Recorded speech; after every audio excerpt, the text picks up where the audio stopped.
본 방송에서 제공하는 투자 정보는 투자 판단에 대한 조언입니다. 방송에서 제공하는 주식의 가치, 가격 상승 및 가격 하락에 대해서는 방송사에서 보장하지 않습니다. 서울경제TV 전문위원 및 패널을 사칭한 1:1 유사수신 행위가 성행하고 있으니 유의하시기 바랍니다. 불법 유사행위 의심 시 서울경제TV 대표번호로 문의해 주시기 바랍니다.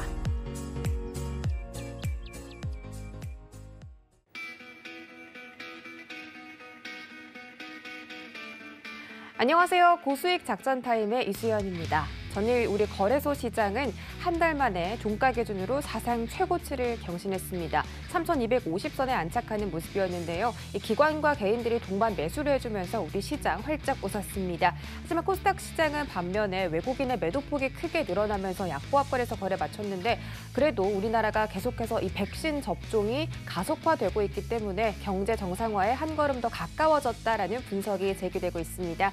또 조금 전 마감된 뉴욕 증시 3대 지수는 혼조로 마감을 했는데 나스닥만이 상승 마감에 성공을 했습니다. 미국 국채금리가 상승했음에도 불구하고 나스닥이 올랐다는 이유는 좀 들어봐야 할 것 같은데요. 오늘자 우리 시장에서는 어떤 영향 미칠지 저희와 함께 지켜보시면 좋겠습니다. 오늘도 1시간 동안 고수익 작전 타임과 알찬 전략 세워가시기 바랄게요. 그럼 오늘의 투자 작전 화면으로 확인하시죠. 김민수의 작전 키워드 시간에서는 미국의 고용지표 안도와 물가지표 긴장에 대해서 알아보도록 하겠습니다. 허반석의 작전 리포트 시간입니다. 이번 주 음식료 업종에 대해서 리포트 분석해드리고 있는데요. 오늘의 종목은 CJ제일제당입니다. 위풍당당한 글로벌 사업자라는 주제로 자세한 분석 도와드리겠습니다. 이주연의 주유소 포트에서는 HMM에 대해서 알아보겠습니다. 해상 운임이 고공행진함에도 불구하고 HMM의 주가만 홀로 하락하고 있는데요. 자세한 투자 전략 세워드리겠습니다.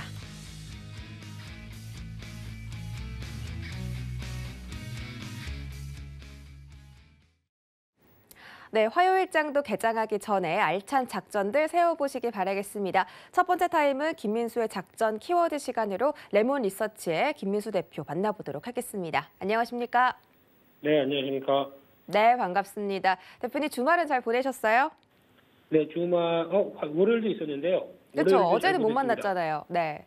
네, 불러주시면 가겠습니다. 네. 알겠습니다. 다음에 한번 초청을 해보도록 하겠습니다. 네. 저희 본격적으로 출발하기 전에 오늘의 작전 키워드 먼저 확인하고 갈게요. 네, 오늘의 키워드는 미국의 고용지표 안도와 물가지표 긴장에 대한 팽팽한 맞선 싸움이 좀 일어나고 있습니다.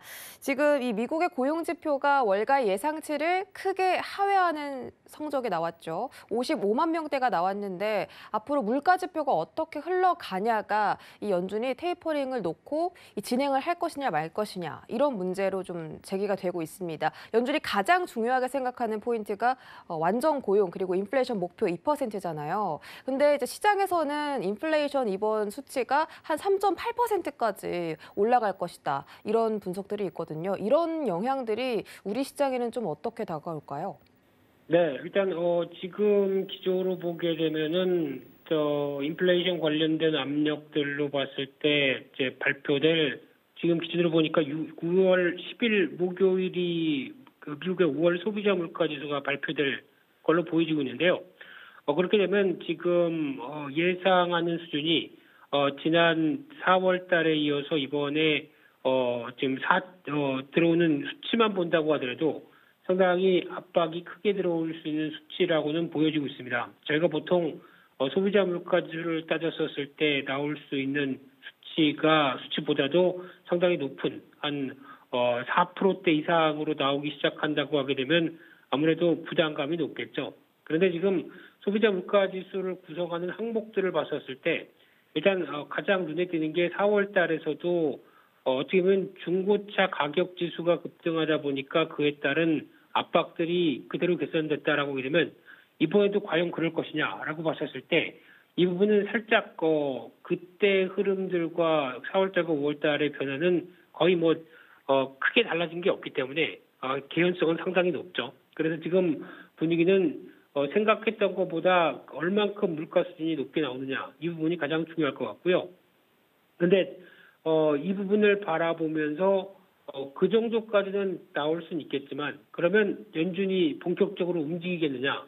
즉 연준을 움직일 정도로 인플레이션 압력과 소비자 물가 지수가 뚜렷하겠느냐라고 봤었을 때 지금 일단은 고용 지표가 지난 발표된 부분들로 봤을 때는 어떤 신규 비동업자 부분 쪽에서 신규로 취업을 하는 어떤 사람들의 숫자를 보게 되면 늘어나긴 늘어나되 시장의 눈높이, 즉 연준이 바라보는 입장 정도는 아니다가 일단 첫 번째 팩트고요. 두 번째는 물가 상승률이 지금 보여주고 있는데 한 요인들, 그러니까 즉 중고차라든가 아니면 몇 가지 쇼티지가 나오는 부분들 때문에 이어지는 가격의 상승이다, 소비자 물가의 상승이다라고 하게 되면 연준이 바라보고 있는 대표적으로 가장 물가가 상승할 때 압박을 주는 요인은 쉽게 말씀드리면 임금이 상승하면서 그에 따라서 전반적인 물가 상승의 확대로 이어지는 걸 가장 두려워할 겁니다.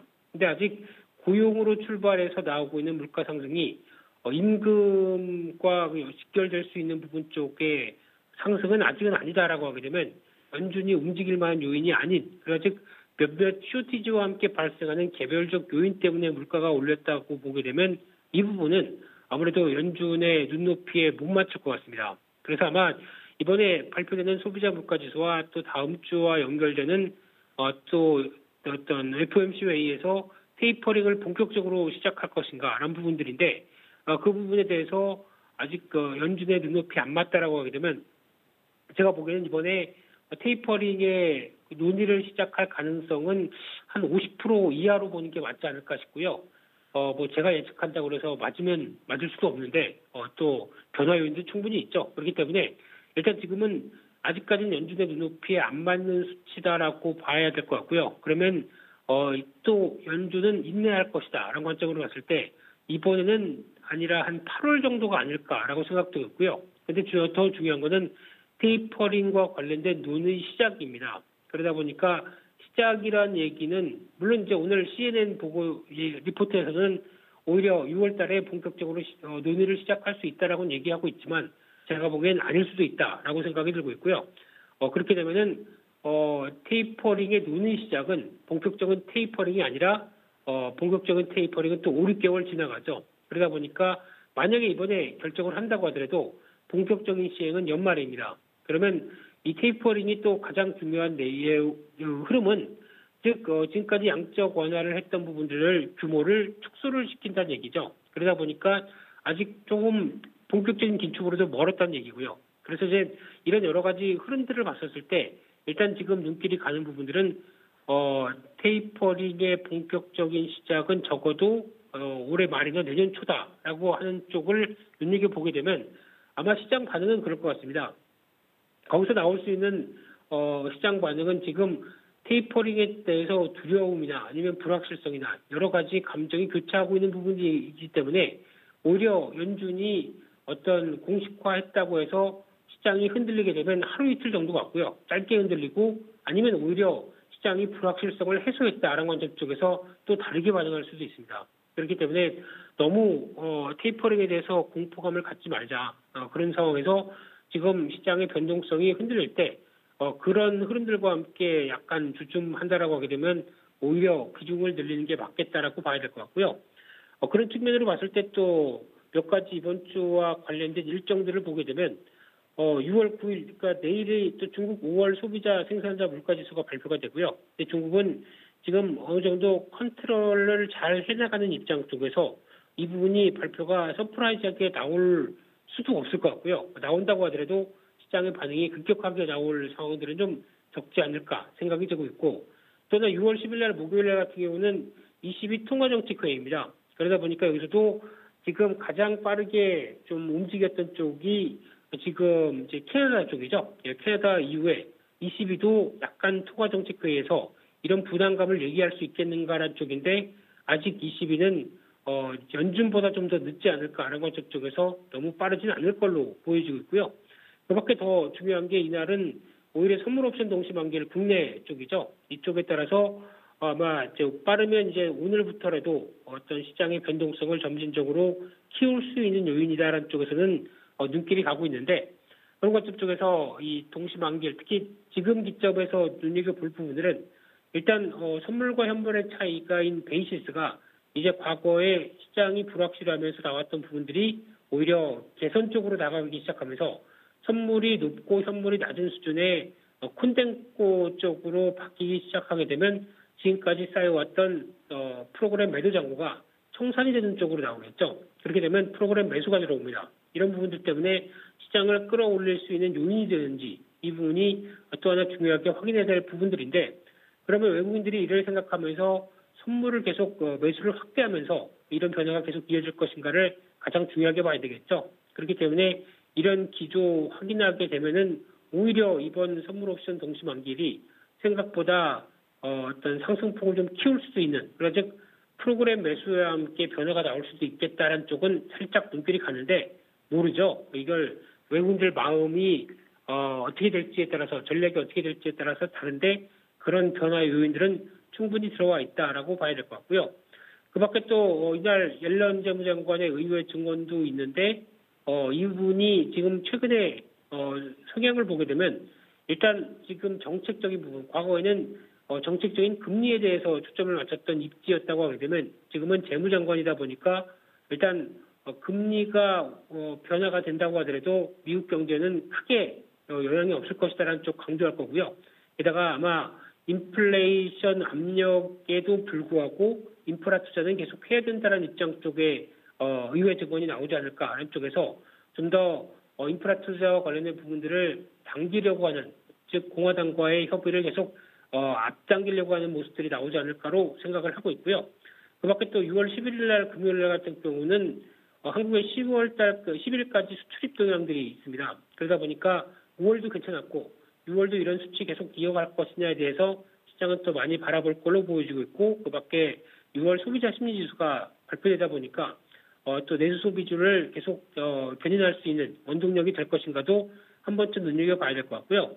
그 밖에 또 이날부터는 12일까지 G11, 그러니까 즉 G7과 한국, 인도, 호주, 남아공의 정상회담이 있는데, 이 부분에 대해서 또 나올 수 있는 얘기들은 지난번에 G7 때 나왔던 대표적인 법인세 최저 이율 15%대를 적용하는 부분들과 함께 아마 지금은 국제 공조란 얘기보다는 아무래도 지금 G7에서 어떤 밝혔던 얘기 외에 또 이제 중국과 관련된 또 약간 좀 반응할 수 있는, 중국이 좀 불편할 수 있는 사실들이 발표할 정도로 중국과의 어떤 여러 가지 갈등을 재개시키느냐 여부들도 한 번쯤 눈길이 가야 되겠죠. 그런 흐름들 체크하는 게 중요할 것 같습니다.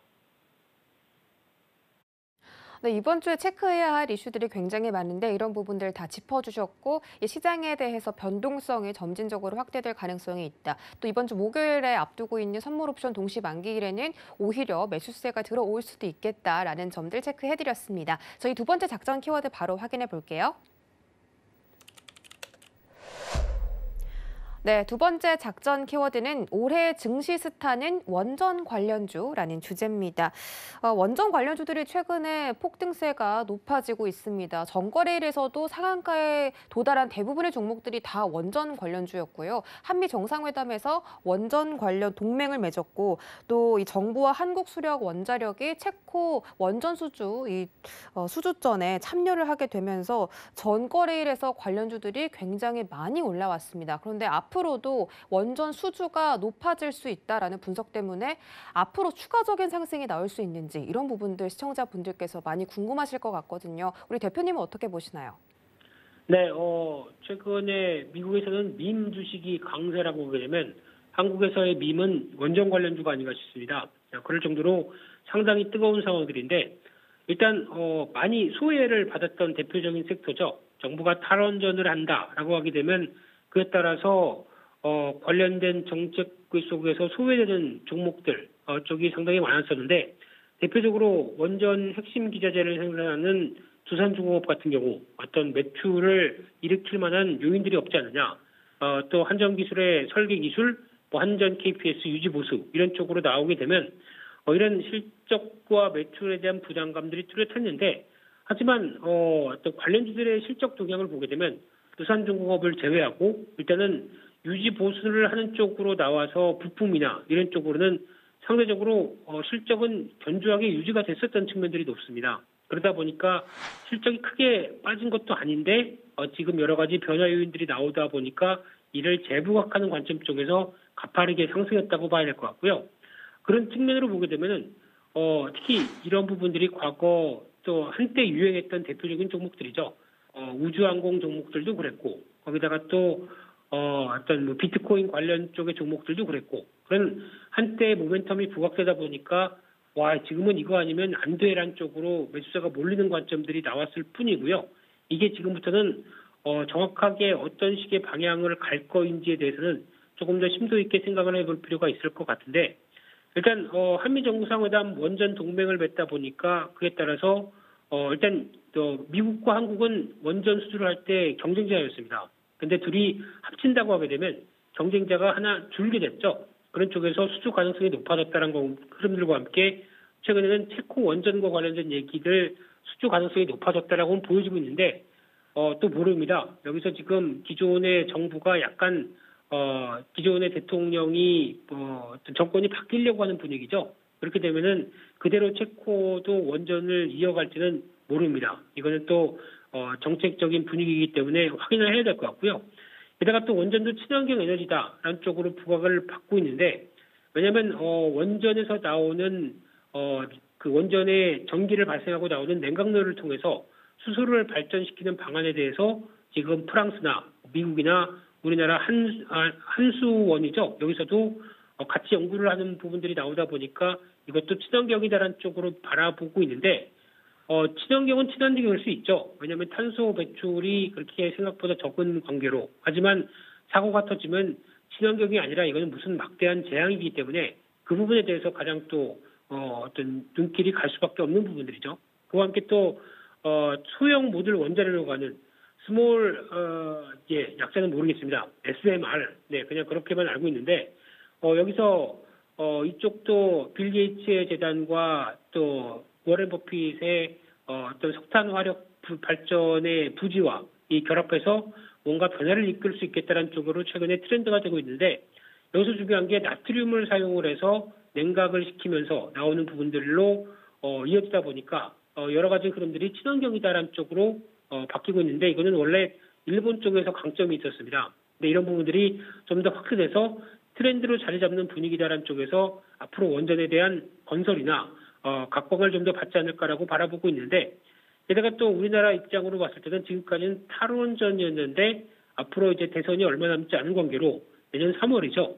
이제 하반기 때는 일단 어떤 원전 정책에 대한 대선 주자들이 좀 바뀔 수 있겠다라는 가능성도 나오다 보니까 특히 한국은 그래도 여러 가지 건설업체나 플랜트 업체 그리고 또 두산중공업도 마찬가지겠지만 여러 가지 경쟁력을 기술력을 갖고 있는 회사들이 상당히 많죠. 그래서 이런 부분들이 부각이 돼야 되는 게 아니냐 관점 쪽에서 최근 주가의 강세를 이끌었다고 봐야 될 것 같은데 그래서 이런 거 저런 거 다 좋습니다. 근데 좀 중요한 부분들은 일단 지금 나오는 즉 과거에 많이 소외돼서 그래도 저평가가 됐던 부분들이 지금 주가가 올라가다 보니까 저평가는커녕 지금 일단은 상당히 기대감 때문에 주가가 고평가되어 있는 부분들도 상당히 많습니다. 그렇게 되면은 지금 주가는 아무래도 단기 급등에 대한 부담들이 뚜렷하다고밖에 볼 수 없을 것 같고요. 그런 쪽에서 두산중공업 같은 경우는 또 두산인프라코어와 이제 분할 합병 이슈가 있다 보니까 좀 더 가벼워질 수 있을 가능성 때문에 또 각광을 받았다고 봐야 될 것 같고요. 그런 여러 가지 구조적인 이유 때문에 주가가 급등했다라고 하게 되면 지금 신규로 이쪽이 또 트렌드다 보니까 오늘이라도 사서 한번 또 나도 매매를 해볼까라고 하는 부분들은 상대적으로 좀 위축 요인들이 더 높을 수 있다라고 하게 되면 일단 그거는 욕심입니다. 시세는 또 그렇게 안 움직일 가능성이 높겠죠. 그렇기 때문에 지금 신규 매수는 좀 자제를 하는 측면 쪽으로 말씀을 드려야 될 것 같고요. 그중에서 SNK 에너지는 관심이 상당히 높은 회사였는데 어제 또 주가가 급등하다 보니까 일단은 한번 레벨업된 관점 쪽에서 일단 너무 눈길은 같이 갖지 말자. 특히 원전 관련된 쪽에서 개인적으로는 상대적으로 저평가가 일진파워와 SNK 에너지였는데 어제 주가가 급등하는 관계로 일단 이 부분은 지금 여기서 신규로 들어가기 좀 힘들다라고 봐야 될 것 같고요. 상대적으로 안정적인 실적은 SNK 에너지가 공냉식 관련된 부품 쪽에서 기존에 여러 가지 발전소 쪽에 들어갔던 부분들이 이번에도 연장돼서 나올 수 있겠다라고 보여지고 있는데 SNT 에너지입니다. 예, 지금 오타가 났습니다. 그렇기 때문에 이런 부분들은 아무래도 연결해서 주가를 끌기에는 좀 부담스럽다는 쪽이다 보니까 일단 좀 더 안전한 전략은 실적과 관련된 부분들을 챙길 때 일단 좀 비중을 줄여서 나가자라는 쪽도 가장 생각해야 될 시점이라고 생각됩니다. 네, 원자력 관련주들 자세한 설명 도와드렸습니다. 오늘자 시장에서도 움직일지 한번 기대를 해보도록 하고요. 오늘의 시장 대응 작전도 함께 세워보면 좋겠습니다. 하단으로 나갔는데요. 4월 경상수지와 서비스 수지가 모두 흑자 전환에 성공을 했다라는 소식이 전해졌는데 그만큼 국내 시장도 경기 회복이 가파르게 이루어지고 있다는 뜻이겠죠. 오늘 작전은 어떻게 세워볼까요? 네, 오늘 일단 미국 시장이 정체 혼조를 보였기 때문에 국내 시장도 거기서 벗어나지 못할 것 같고요. 그런데 앞서 말씀드렸던 것처럼 선물옵션 동시 만기를 앞둔 변동성이 오늘부터도 시작될 수 있기 때문에 특히 오늘 같은 날 외국인들이 선물 매수를 강화시킨다고 하게 되면 또 시장에 의외로 강세로 나올 수 있는 조건도 된다고 봐야 될 것 같고요. 그런 수급들 체크해 보시면서 특히 시장은 또 쏠림이 상당히 심합니다.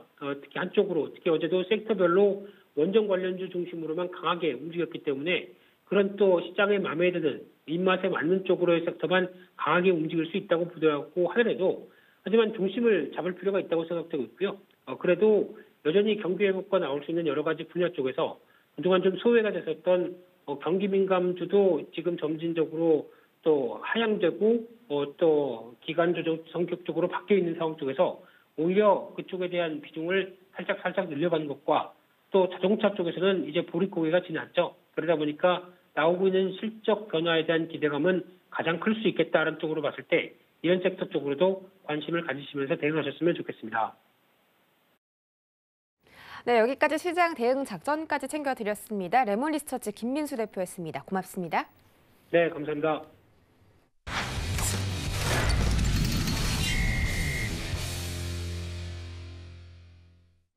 네, 증권가에 쏟아지는 리포트들 어떤 리포트가 진짜 보석일지 감별해드리는 허반석의 작전 리포트 시간입니다. IR 분석의 신 허반석 전문위원 바로 만나보겠습니다. 안녕하세요. 네, 안녕하세요. 네, 반갑습니다. 이번 주 음식료 업종에 대해서 리포트 분석해드리고 있는데요. 오늘은 과연 어떤 종목일지 지금 바로 화면으로 만나볼게요. 네, 오늘의 종목 리포트는 CJ제일제당이었습니다. 위풍당당 글로벌 사업자라는 주제인데 CJ제일제당에서 나가고 있는 음식품 업종들이 이 상품들이 이 해외에서 굉장히 날개 돋친 듯이 팔리고 있다는 소식입니다. 앞으로 CJ제일제당 어디까지 상승할 수 있을지 자세한 분석 도와주세요. 네, 이번 주는 음식료 업종을 살펴보고 있습니다. 화요일 오늘 첫 종목으로 CJ제일제당을 가지고 왔는데요. CJ제일제당은 지난해 연말 12월 24일 올해 21년도에 가지고 가고 싶은 종목 4가지 중에 하나입니다. 네이버, 카카오, 이마트, 그리고 CJ제일제당인데요. CJ제일제당 같은 경우에는 만두, 냉동식품 쪽에서 단일 품목으로 매출액 1조 원을 돌파한 그런 전력이 있는 기업입니다. 그렇기 때문에 현재 위치와 그리고 앞으로 향후 전망 리포트들을 통해서 한번 살펴보도록 하겠습니다. 먼저 CJ제일제당의 1분기 실적입니다. 1분기는 연결 기준으로 매출액은 전년 대비 5.9%니까 거의 6% 가까운 6조 1,700억 원, 그리고 영업이익은 40%가량 증가한 3,850억 원입니다. 연결 기준입니다.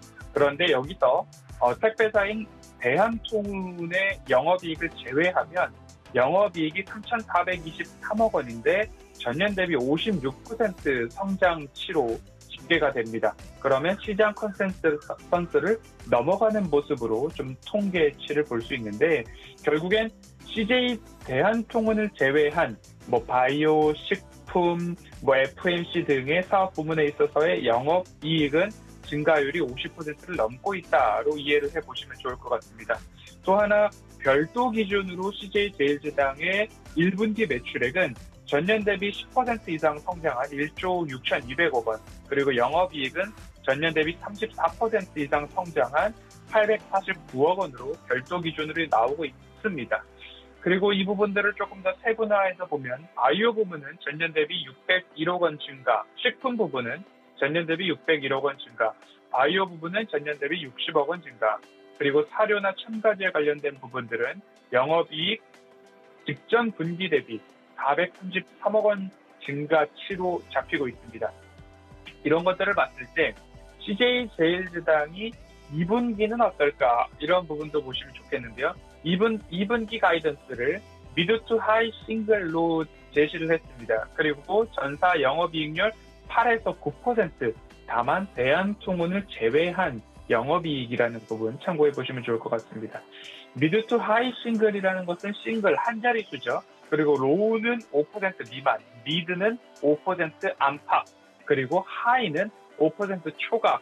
그럼 미드 투 하이라고 하면 5%는 그래도 넘어갈 수 있겠다라는 의미로 좀 참고를 해보시면 좋겠습니다.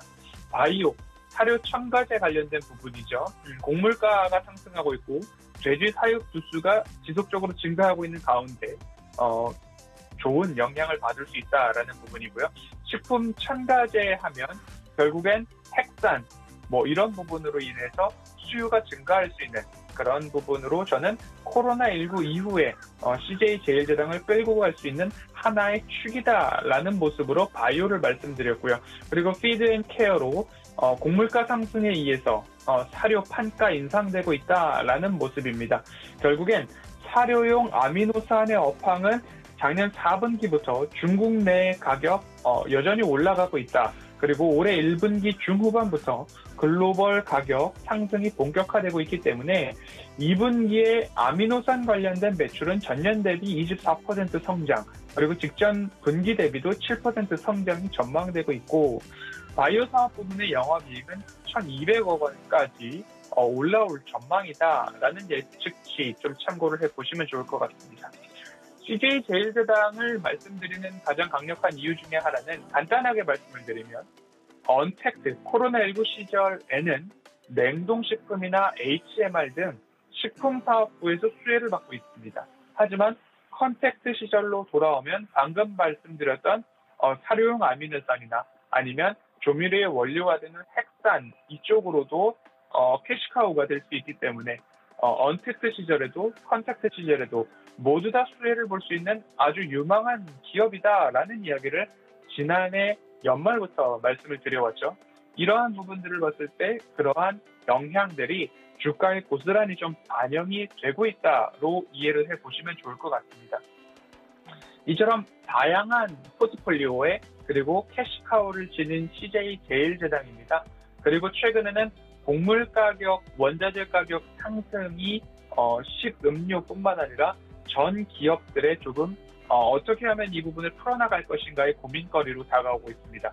1분기는 재고 자산이 있었기 때문에 그나마 좋은 실적을 유지할 수 있었지만 2분기부터 재고가 떨어지면서 원자재 가격, 곡물 가격은 상승했기 때문에 2분기 유통식 음료 업체들의 실적이 어떻게 나올까? 이 부분이 조금 집중해 볼 필요가 있을 것 같습니다. 하지만 CJ제일제당은 국내 음식료 업체 중 가격 전가력, 그리고 원가를 판매 가격에 전가시킬 수 있는 가장 강력한 포트폴리오를 지니고 있는 기업이다 보시면 좋을 텐데요.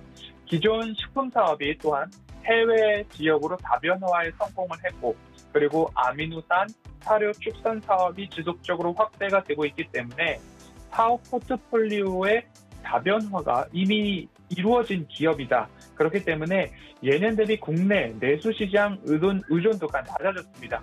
그러면 결국 곡물 가격 상승에 따른 원가 부담을 차례차례 조금 전가를 할 수 있는데 아미노산, 사료용 첨가제죠. 그리고 사료 축산, 그리고 해외 가공식품, 국내 소재식품, 국내 가공식품 이 순서대로 판매 가격을 점진적으로 조금 증가를 상승을 시킨다면 원가에 대한 부담, 곡물 가격 상승에 대한 부담을 하나하나 상쇄시켜 나갈 수 있는 그런 포트폴리오가 꾸려져 있는 기업이기 때문에 앞으로 곡물 가격 상승에 대한 피해는 국내 업체들 중에서는 가장 적을 것이다라고 조금 판단을 해볼 수 있겠습니다.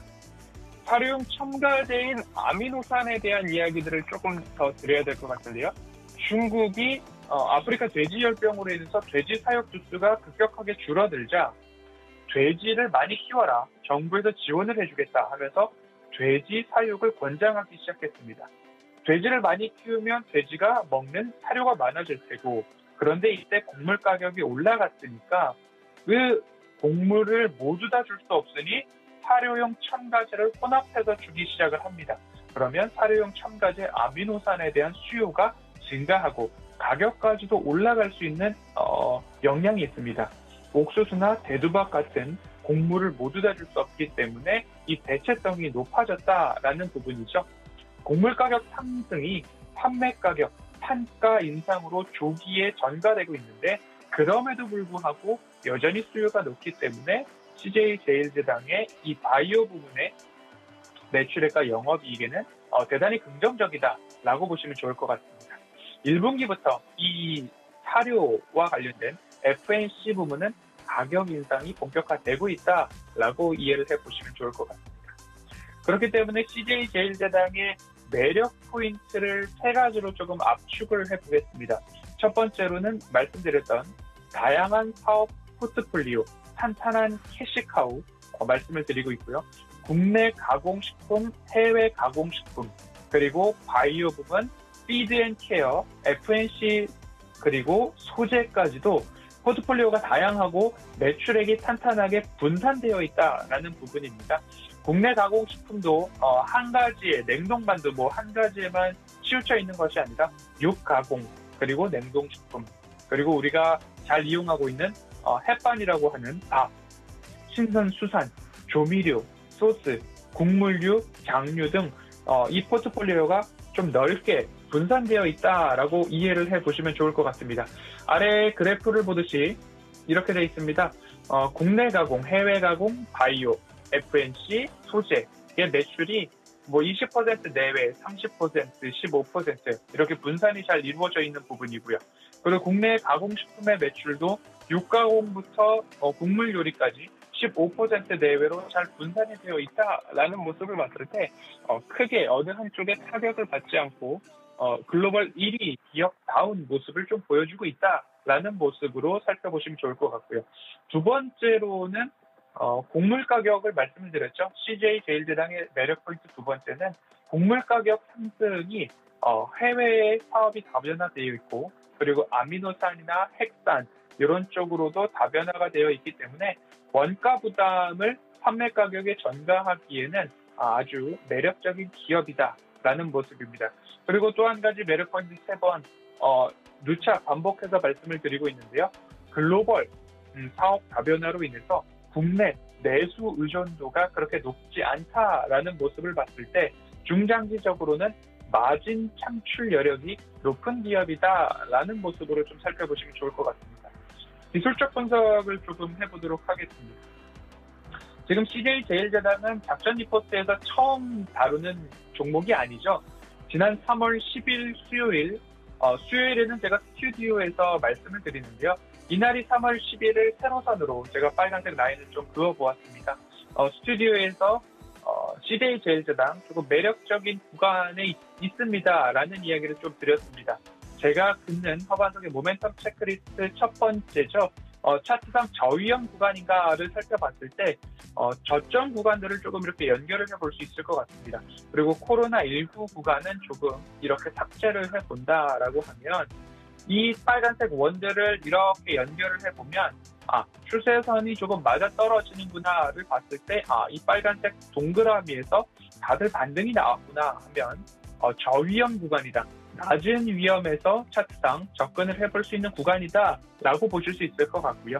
두 번째 추세선을 평행하게 하나 그어서 위로 하나 이렇게 올려보면 되돌림 자리라고 제가 부르는 차익 실현이 조금 나오는 구간들이 있습니다. 그러면 이 구간들에서는 되돌림이 나왔고, 그리고 다시 한번 상승이 나올 수 있는 구간은 또 다시 빨간색 동그라미가 될 텐데, 이 구간으로 다시 내려왔다가 올라갈지 다시 여기서 재차 반등이 나올지는 알 수는 없으나 그런 부분들은 수급적으로 조금 풀어보시면 좋을 것 같고요. 오늘 말씀드렸던 매력 포인트 1, 2, 3을 봤을 때 중장기적인 매력도가 높기 때문에 이 추세 상단부로 다시 올라갈 수 있는 그런 매력도는 충분하다. 그리고 또 한 가지는 중장기적으로 봤을 때 매출액과 영업이익이 올 한 해 여전히 좋을 것으로 전망이 되는 기업이다. 그래서 허반석의 모멘텀 체크리스트 두 번째죠. 매출액과 영업이익이 증가하는가를 보았을 때 올해는 매출액 25%, 내년도 19%, 후년도 16%, 영업이익은 11%, 23%, 25%, 그리고 당기순이익도 올해 그리고 내년도는 조금 감소하는 영향들이 있지만 후년도에는 다시 20%까지 올라가주는 모습들이 나옵니다. 그러면 모멘텀 체크리스트 첫 번째, 두 번째가 모두 다 부합한 모습이고요. 그리고 세 번째로 말씀드리면 미래 먹거리는 무엇인가 하는 간단하게 오늘의 매력 포인트 1, 2, 3뿐만 아니라 언택트와 컨택트 모두 다 잘하는 기업이다라는 모습. 해외 의존도 여전히 괜찮다. 국내에만 의존하는 것이 아니라 사업의 다변화 여전히 되어 있다라는 모습입니다. 그래서 당장에 접근하기보다는 이 추세선을 따라서 매수 기회를 한번 누려보시는 것도 꼭 메모를 해 놓으셨다가 관심을 가져보기에는 충분한 기업이다라는 말씀 드리고 싶고요. 꼭 작전 리포트를 보시고 3월 10일 수요일날, 목요일날 매수를 하셨던 보유자분들이라면 중장기적 매력도가 높기 때문에 이런 부분들을 감안해서 이 추세선 상단을 넘어가는 그러한 날들까지 한번 기다려보는 전략도 한 가지 대응 방법이 되겠다라는 말씀을 드리면서 이번 주는 하반기 음식료 전망을 다시 짚어보는 구간입니다. 그래서 상반기 3월 10일 말씀드렸던 CJ제일제당을 오늘은 첫 번째 종목으로 가지고 왔고요. 보유자분들이라면 추세 상단을 넘어갈 때까지 잘 보유해 보시자라는 말씀으로 오늘은 CJ제일제당 리포트 여기까지 살펴보도록 하고요. 노란톡 오픈 채팅방에서 관련한 리포트와 그리고 클립 영상 공유드리고 있으니까요. 함께 참여하셔서 살펴보셔도 좋을 것 같습니다. 오늘은 여기까지 살펴보도록 하겠습니다. 네, CJ제일제당 굉장히 매력이 많은 종목인 것 같습니다. 언택트와 컨택트 시장을 모두 잡을 수 있는 그런 상승 모멘텀을 갖고 있는 회사고 앞으로 추세선에 올라올 때까지 보유를 하시거나 아니면 그때 가서 좀 이 종목을 노려보시는 것도 좋은 전략이 될 것 같습니다. 말씀 고맙습니다. 감사합니다. 네, 이어지는 시간은 이주현의 주유소 포트 시간입니다. 저녁 8시에 방송되는 이주현 위원님의 주유소 포트폴리오 종목들을 개장 전에 저희가 리뷰해보는 시간이죠. 이주현 전문위원 바로 만나보겠습니다. 안녕하세요. 네, 안녕하세요. 네, 반갑습니다. 기분 좋은 화요일입니다. 전일 코스피가 사상 최고치를 한 달 만에 또 경신했잖아요. 오늘 시장은 어떻게 흘러갈지 우리 위원님과 자세하게 이야기 나눠볼게요. 그 전에 주유소 포트 운용 원칙부터 확인하고 가시죠. 이주연의 주유소 포트폴리오 운용 원칙입니다. 첫 번째로는 바닥난 포트폴리오를 접수하고 기존 종목들을 손절한 뒤에 전문가 추천주로 포트를 운용하게 됩니다. 전문가당 한 종목 추천을 원칙으로 하고 있고요. 제시된 손절가나 목표가를 터치했을 시에는 포트에서 제외하고 있습니다. 최고 수익률 산정 기준은 종가로 합니다. 자세한 종목 보시죠. 네, 이주연 전문위원의 포트 현황입니다. 동신건설과 삼익THK 목표가 이미 달성하고 청산했죠. 각각 수익률 14%대 세워놨습니다. 이베스트 투자증권은 0.7% 상승, 안랩은 1.64% 수익 챙겨가고 있네요. 다음 장 볼까요? 네, 다음 장에서는 CJ-ENM과 광주 신세계가 있습니다. 5월 말에 편입된 종목들이고 CJ-ENM은 10% 수익률 유지하고 있고 광주 신세계가 전일 좀 상승하면서 수익률 2%대로 다시 올라왔습니다. 네, 포트 종목들 살펴보고 돌아왔습니다.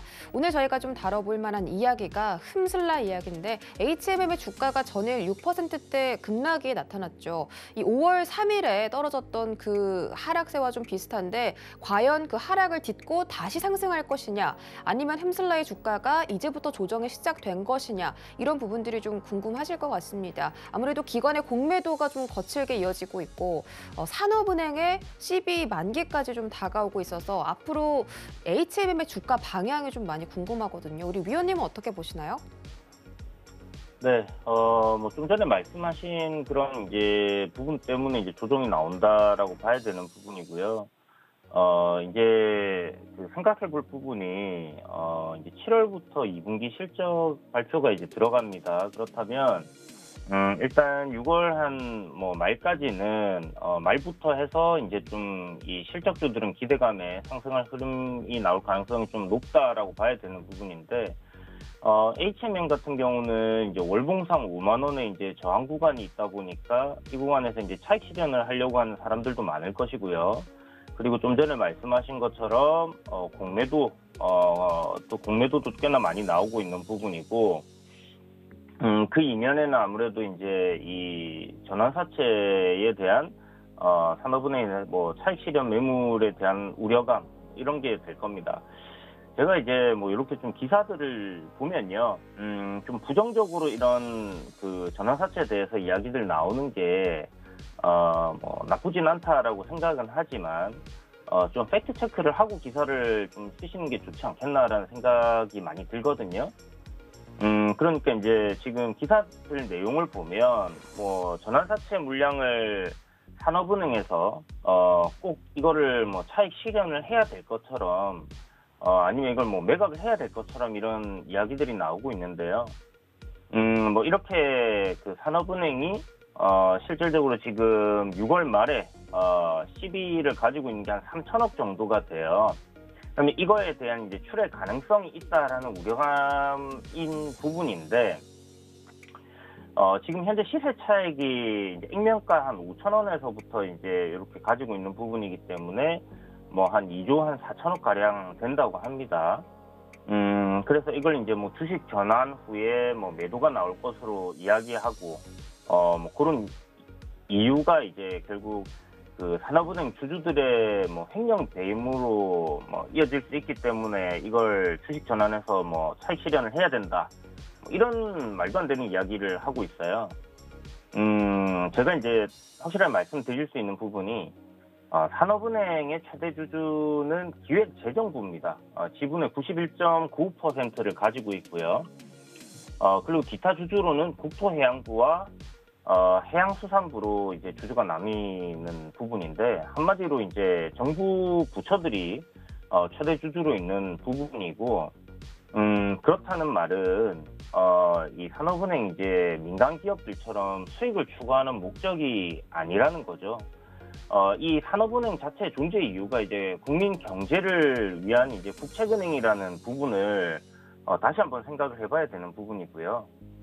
만약 여기서 이런 차익 실현 매물을 쏟아내면서 뭐 주가에 부담을 주게 된다. 제가 봤을 때 뭐 매각을 하는 부분에 있어서도 별로 긍정적이다라고 볼 수 없는 부분이고요.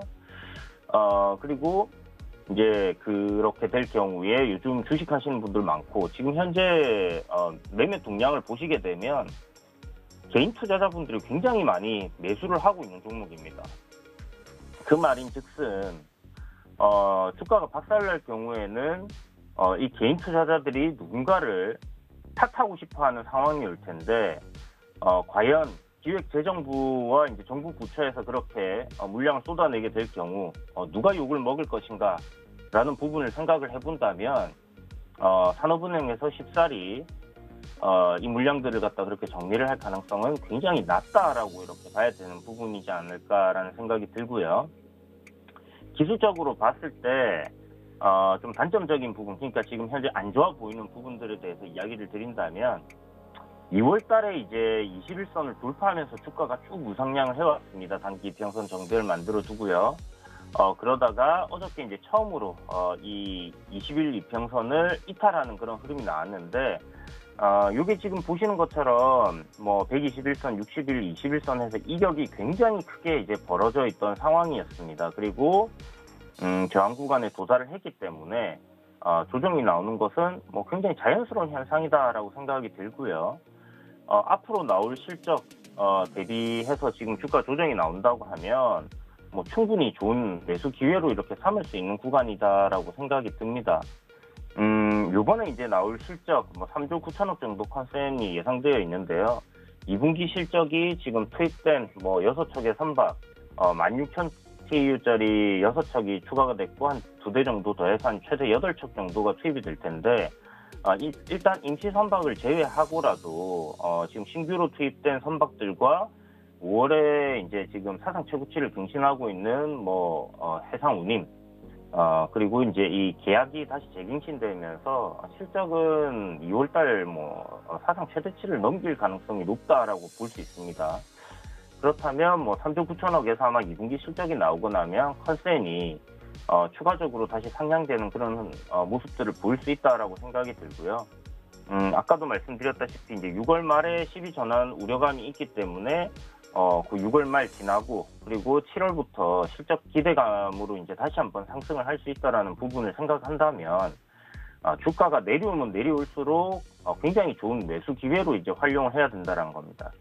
문제는 이제 어디까지 조정을 줬다가 다시 반등이 나오든지 하느냐 하는 부분에 대한 문제인데 사실 그냥 기술적으로 놓고 봤을 때 실질적으로 내려올 수 있는 구간 35,000원에서 3만원대 사이 밴드대에서 만약에 매수를 한다면 굉장히 좋은 매수 가격이 될 거다라는 생각을 합니다. 그런데 실적이 좋다라는 부분 지금 실적 대비해서 굉장히 저평가되어 있다라는 부분을 생각을 한다면 만약에 이제 3만 정도까지 내려오게 될 경우에는 시가총액이 한 10대 정도밖에 안 됩니다. 그런데 이제 4조의 영업이익을 예상한다면 적정 주가는 한 40조가 되는 부분이기 때문에 4분의 1 토막이라는 거죠. 그렇다면 과연 누구나 다 알고 있는 이 저평가된 종목이고 실적이 폭발적으로 증가하고 있다는 걸 알고 있는 종목이 과연 이 가격까지 내려올 수 있을까라는 그런 의문점도 듭니다. 가능성이 하나 있다라는 부분이 바로 이제 이 CB에 대한 그런 전환사채에 대한 부담감 아니면 우려감 그런 걸로 조정이 나올 수는 있다라고 생각은 드는데 만약 이 정도까지 조정이 나온다고 하면 매수를 해야 되는 가장 우선순위에 놓여지는 종목이 될 가능성이 높다라고 생각을 하기 때문에 지금 투자를 하시는 분들은 기본적으로 기술적 대응에서 전저점 부근에서의 반등을 노린다든지 아니면 이제 돌파 구간을 지지한다라고 생각을 해서 4만 원 정도 들어갈 수도 있습니다. 그런데 사실 어디서 반등을 줄지 알 수 없는 부분이기 때문에 이런 이제 구간들마다 분할로 조금씩 접근을 해보고요. 35,000원 이하로 내려왔을 때는 공격적으로 비중을 담아도 괜찮은 구간이 될 거다라고 생각을 하기 때문에 그런 관점으로 좀 접근을 해보신다면 아마 HMM에서 손실을 보는 그런 가능성은 좀 낮지 않겠나라는 생각이 듭니다. 그래서 최종적으로 제 생각에는 실질적인 자기 이제 주가의 그 가치를 찾아갈 거다, 주식의 가치를 이제 기업의 가치를 찾아갈 거다라고 생각은 하는데 보시는 것처럼 지금 공매도 물량이라든지 그리고 이런 우려감들이 조금 있는 상황에서는 바로 이렇게 상승하는 흐름은 좀 힘들지 않겠나라는 생각이 듭니다. 다만 어저께 이제 21선 좀 이탈하면서 급락이 나와줬던 부분들 그리고 보시는 것처럼 바닥권에서 이제 조정이 나오는 동안에 거래가 많이 나왔다라는 부분은 좀 긍정적으로 생각을 해볼 수 있는 주가에서 긍정적으로 생각해 볼 수 있는 부분이기 때문에 오늘 반등 흐름 나오면서 우일성과 이격을 좀 줄여두는 그런 흐름도 나올 가능성은 있다라고 생각이 들고요. 단기적인 관점으로 본다면 여기서 반등은 나올 것 같고 올 6월 달을 생각한다면 조정이 좀 나와줬으면 좋겠다는 게 사실 개인적인 희망사항이기도 합니다. 그래야지 이제 좋은 가격에 우리가 또 좋은 종목을 살 수 있다라는 그런 관점이다. 이렇게 생각하시면 좋을 것 같고 실질적인 적정 주가를 생각을 하면 10만 원 정도까지도 올라가야 되겠지만 여기서 우리가 일단 기본적으로 현실적인 목표가를 세운다면 한 6만 원 정도를 이렇게 생각해 보시고 조정 시마다 굉장히 천천히 분할로 접근을 하는 게 좋겠습니다. 네, HMM은 1년 동안 1000%가 넘게 오른 종목인데 그럼에도 불구하고 조선주의 업황이 너무 좋다 보니까 앞으로도 주가가 충분히 상승할 수 있다. 하지만 35,000원 밑에서 분할 매수하자라는 전략으로 정리해드리겠습니다. 말씀 고맙습니다. 네, 감사합니다. 네, 고수익 작전 타임에서 다양한 이슈에 대비해서 대응 작전 세워봤습니다. 이제 본격적으로 활용해봐야겠죠? 저희는 잠시 뒤 순간포착 매매 시그널로 돌아오겠습니다. 고맙습니다.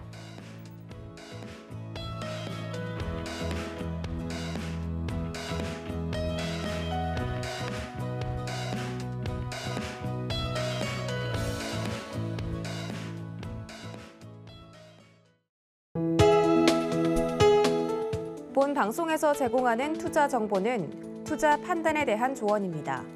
방송에서 제공하는 주식의 가치, 가격 상승 및 가격 하락에 대해서는 방송사에서 보장하지 않습니다.